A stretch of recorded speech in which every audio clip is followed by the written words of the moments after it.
All right, so today we're diving deep Deep. into one of the most Perplexing. perplexing, I like that, Yeah, criminal yeah. cases in American history, the West Memphis Three. Huh? Our listeners have sent in some really interesting material about this case. Some fascinating stuff. Yeah, fascinating. Yeah. And I think our mission today is to really try to unravel the issues at the core of it, and some of the questions that just don't seem to go away.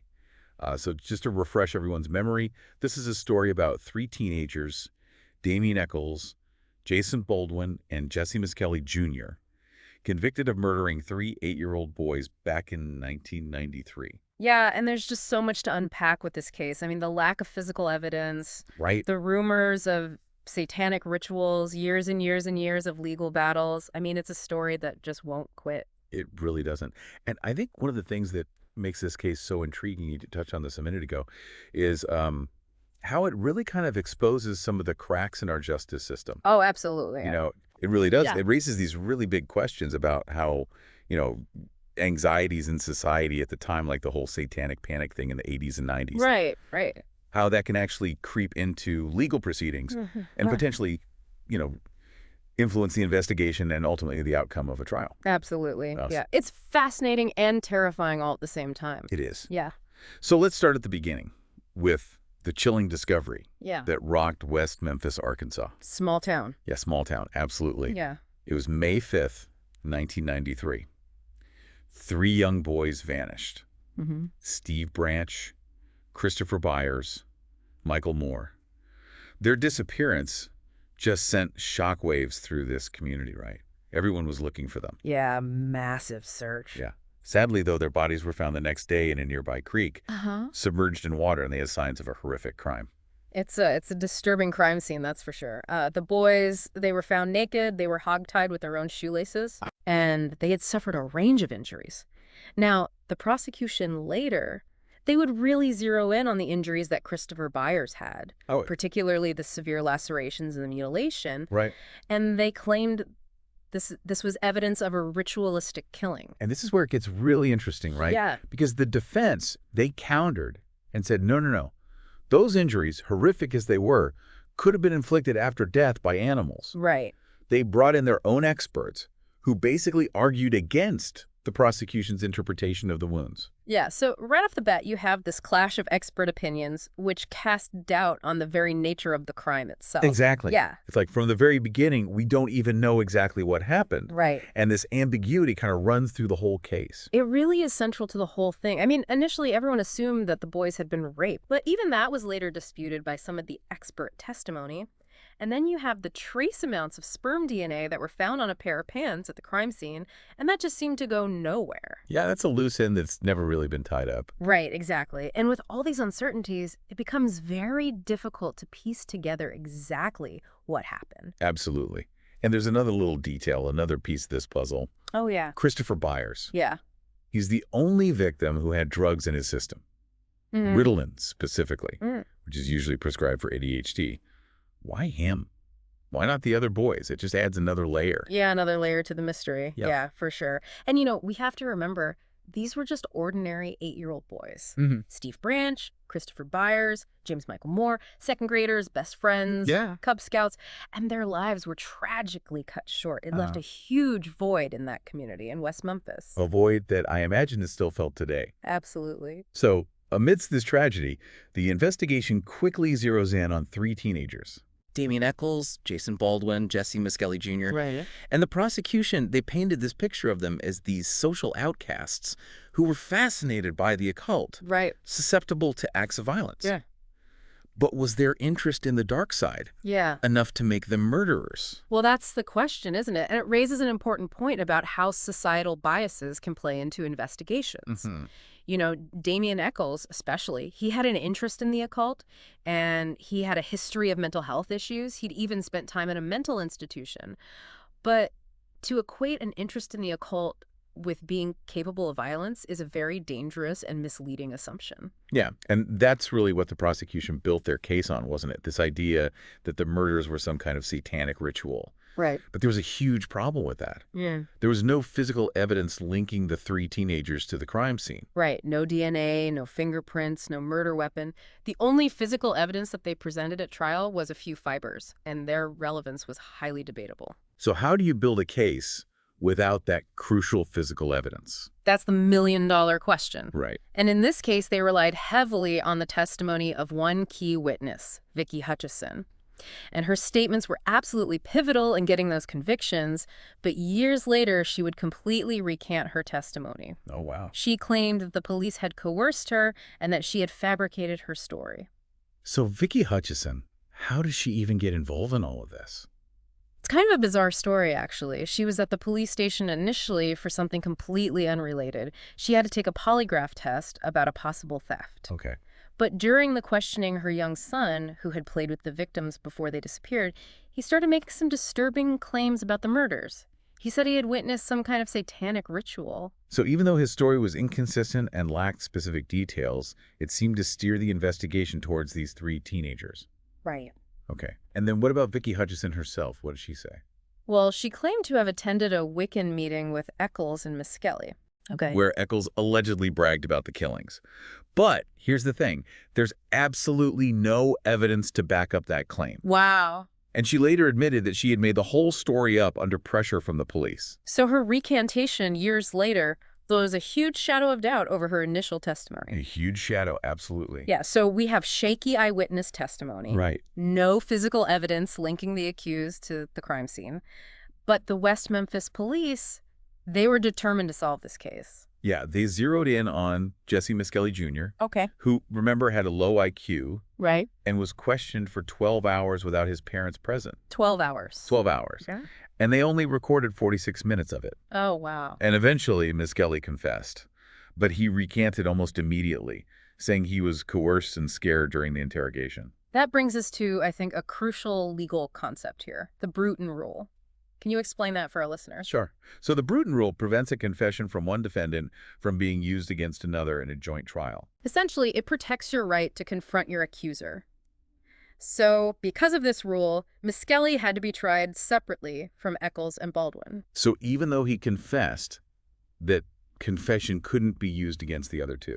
Exactly. So the prosecution had to build separate cases against Echols and Baldwin, and they relied heavily on circumstantial evidence and this narrative of a satanic ritual. Right. And they really focused on Echols, didn't they? They did, and part of that was because he knew about the genital mutilation before it was publicly released, and they argued, well, he must have been involved because he knew about that. But didn't Echols say he learned about it from media reports? He did, but the prosecution said, no, his knowledge was too specific. It must have come from firsthand experience. That's quite a leap. It is, and it was a major point of contention during the trials. So let me get this straight. Yeah. We have shaky eyewitness testimony, Yeah.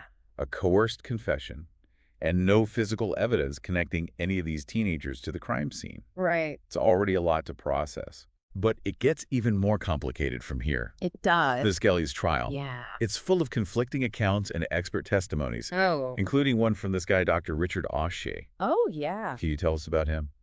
So Dr. O'Shea, he's a leading scholar on false confessions, and he testified that Misskelley's confession was a classic example of police coercion. Wow. He pointed out all these inconsistencies Oh, really? between the confession and what they found at the crime scene, details that just didn't add up. But despite that, Yes. the jury found Misskelley guilty. They did. He was convicted of 1 count of first-degree murder and 2 counts of second-degree murder. Wow. And sentenced to life in prison plus 40 years. It was a huge blow to the defense. It really was. And then, shortly after that, Echols and Baldwin, they faced their own trial. Yeah. And the prosecution just doubled down on the whole satanic ritual thing. They even brought in an expert on the occult, Right. Dale Griffiths. Yeah, Dale Griffith. To testify that, yeah, these murders, they had all the hallmarks of a ritualistic killing. I mean, talk about swaying public opinion, and maybe even the jury. Absolutely. I mean, think about it. Even if there's no hard evidence, just the image of a satanic ritual, that's powerful and terrifying. Absolutely. And it was incredibly effective. That it worked. It did. Both Echols and Baldwin were found guilty on all 3 counts of murder. Echols was sentenced to death, and Baldwin got life in prison. A crushing defeat for the defense. It really was. Yeah. So we have 3 teenagers convicted on what seems like very shaky ground. But the story of the West Memphis Three, it doesn't end there. Not by a long shot. No, because in the years that followed, new evidence came to light, testimonies were recanted, and new expert opinions emerged. Right. And all of that started to chip away at the original convictions. It's like a puzzle where the pieces just keep appearing long after you think it's solved. And it raises these huge questions about eyewitness accounts, false confession. And the power of public perception. Yeah. And that's exactly what we're going to dig into when we come back. Because this case, it takes some wild turns. We'll be back after a quick break. Welcome back. We left off with 3 teenagers convicted, but on very questionable evidence and a narrative that was really fueled by that satanic panic. But as we're going to find out, the story was far from over. Right. There was a lot of criticism about how the police handled the investigation. Oh, yeah, lots of criticism. A lot of people pointed to the mishandling of the crime scene as a major problem, you know, that creek where the bodies were found. Right. They didn't drain it right away, so potentially key evidence could have been washed away. Yeah. And then you have the coroner arriving late to the scene. And that raises questions about, you know, how accurate the time of death really was. It seems like there were missteps right from the get-go.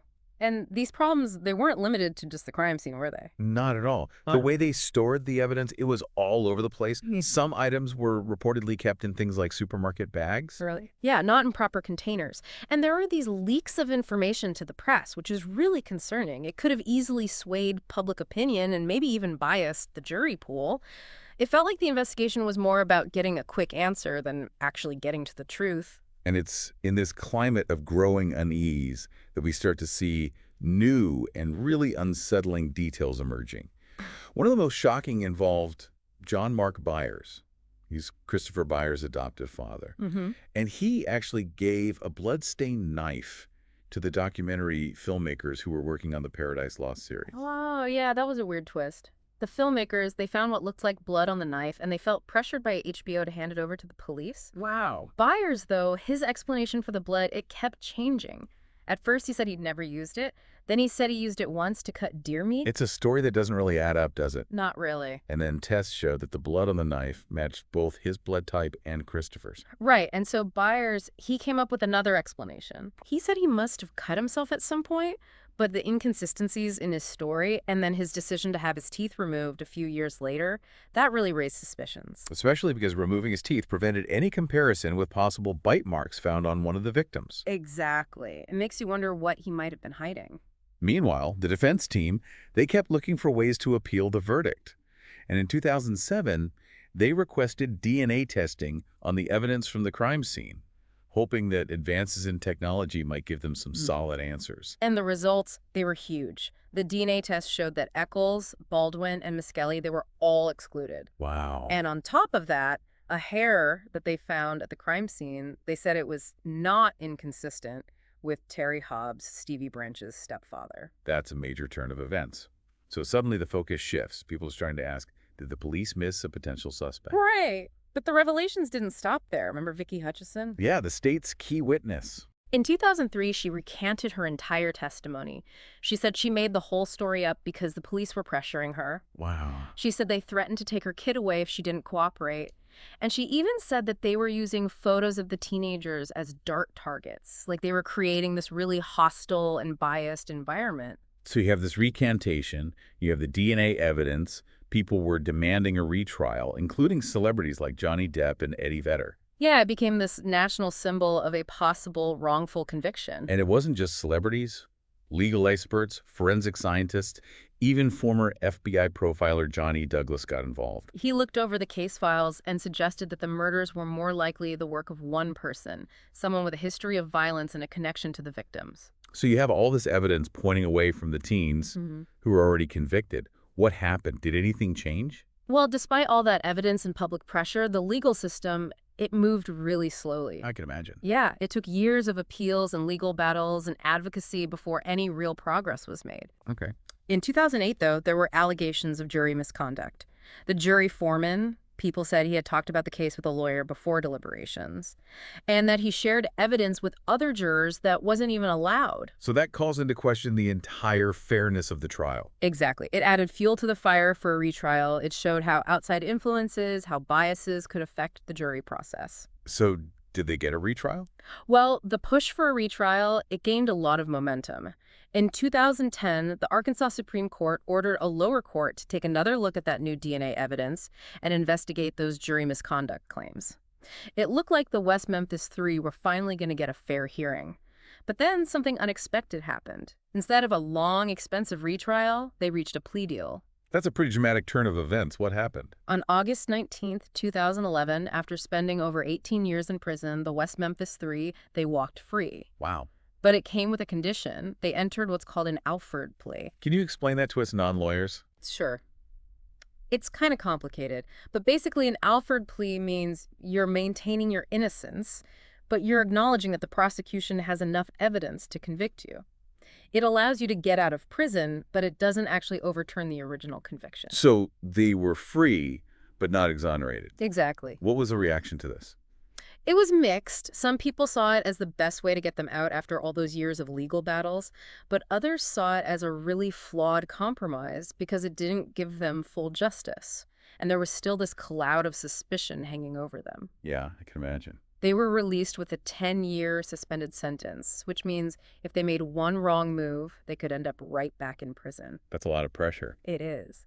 And the families of the victims, they were divided too. Some of them still believed that the right people were in prison, and they found peace in those original verdicts. And for them, the release of the West Memphis Three must have been really difficult. It must have brought back a lot of pain.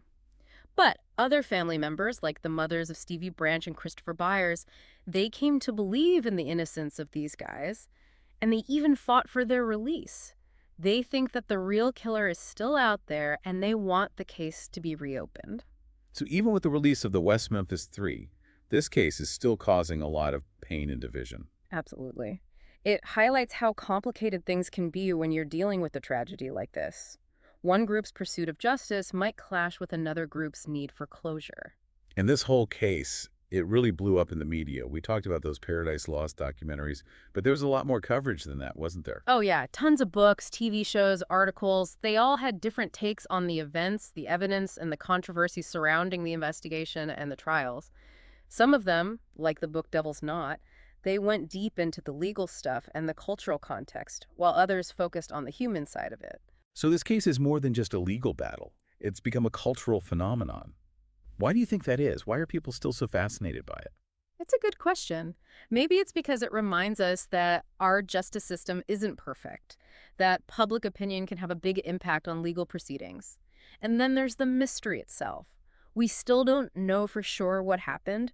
We have to consider the possibility that innocent people were locked up for years. It makes us think. It makes us uncomfortable. And I think that's why it stayed with us for so long. It makes you question everything, doesn't it? Mm. Our biases, the limits of our legal system. It reminds us that we always have to keep fighting for justice, especially when something terrible like this happens. And speaking of justice, what happened to the West Memphis Three after they were released? So after all that, after years in prison, and then that unusual plea deal, they're free, but not really exonerated. What happened to them? I mean, it can't be easy to just pick up your life after something like that. It really can't. They've all had different paths. Jessie Misskelley Jr., remember, he went into prison as a teenager. Low IQ. He's had a really hard time adjusting. He got engaged to his high school sweetheart. No. And he even enrolled in community college Okay. to learn auto mechanics. But you can imagine the psychological toll it's taken. Yeah, I mean, it makes sense that it wouldn't be an easy transition. Right. And what about Jason Baldwin? How'd he do after getting out? He wanted a fresh start, so he moved to Seattle to be with this woman he'd met while he was in prison. He said he wanted to study law. Really? Yeah. Oh. He wants to help people who've been wrongly convicted. To take something so awful and turn it into a way to help others, that's incredible. Yeah, it really is. So inspiring. Definitely. And Damien Echols, the one who was on death row, his story really captured people's attention worldwide. Yeah, it did. Well, he's been focusing on his creative side. He moved to Salem, Massachusetts with his wife, Lori Davis. Oh, yeah, she's the one who really fought for him. She's a landscape architect. She was one of his biggest supporters while he was locked up. It's really something how they found each other. It is, considering everything they went through. It's a powerful story. And what's Echols been up to since he got out? He's done a lot, actually. He co-wrote a song with Pearl Jam, collaborated on an album with the punk musician Michael Graves, even had his artwork displayed in galleries. He's a published author now, too. He's written a memoir and some essays about being on death row and finding his way back to life. It's amazing how each of them is trying to rebuild, find some meaning after going through such a terrible injustice. Their resilience is incredible, and we can't forget the victims' families. Of course not. They've been through so much. Years of pain, uncertainty. Must have been so hard for them. The West Memphis Three case, it really divided the community, you know. Even the victims' families had different views on whether the right people were in prison. Some family members, they still believe that the convicted men are guilty. The original verdicts, that's what gives them a sense of closure. Yeah, and for them, the release must have been incredibly painful. Absolutely. But then you have others, like the mothers of Stevie Branch and Christopher Byers. They actually came to believe that the convicted men were innocent. And they even fought for their release. They think the real killer is still out there. So even with the release, there's still this sense of unresolved grief and anger and searching for answers. Yeah, and it underscores that there are no easy answers in cases like this. And the media attention, it's been nonstop. We talked about the Paradise Lost documentaries, but there's been so much more. Books, TV programs, articles, they've all covered this case, sometimes with very different perspectives. Like the book Devil's Knot, it really dives into the legal details and the cultural backdrop of the whole thing. Others, though, they focus more on the human side of the story. It's become a real cultural touchstone. Why do you think this case still resonates with people after all this time? I think because it makes us confront some uncomfortable truths about ourselves and our justice system, the possibility that innocent people were in prison for so long. And the idea that maybe the real killer is still out there. Right. It forces us to question everything. And it reminds us that we can't just assume the system always gets it right. We have to be vigilant. We have to keep asking questions. I couldn't agree more. As we wrap up our deep dive into this case, is there anything you'd like our listeners to take away from all of this? The West Memphis Three, it's not just about these three men who might have been wrongly convicted. It's about how fragile the truth can be, how powerful our beliefs can be, and our need to find answers, even when faced with something truly horrific. It challenges us to think critically, question what we believe, and demand more from our justice system. It reminds us that justice is an ongoing process. It takes constant work, empathy, and a dedication to making sure this kind of thing never happens again. I think it's a perfect note to end on. Thank you for taking us through this case. It's one that makes you think, and it raises so many questions about justice, doubt, and the pursuit of truth. Tell us what you think about this episode. Thanks for watching, and see you in the next one.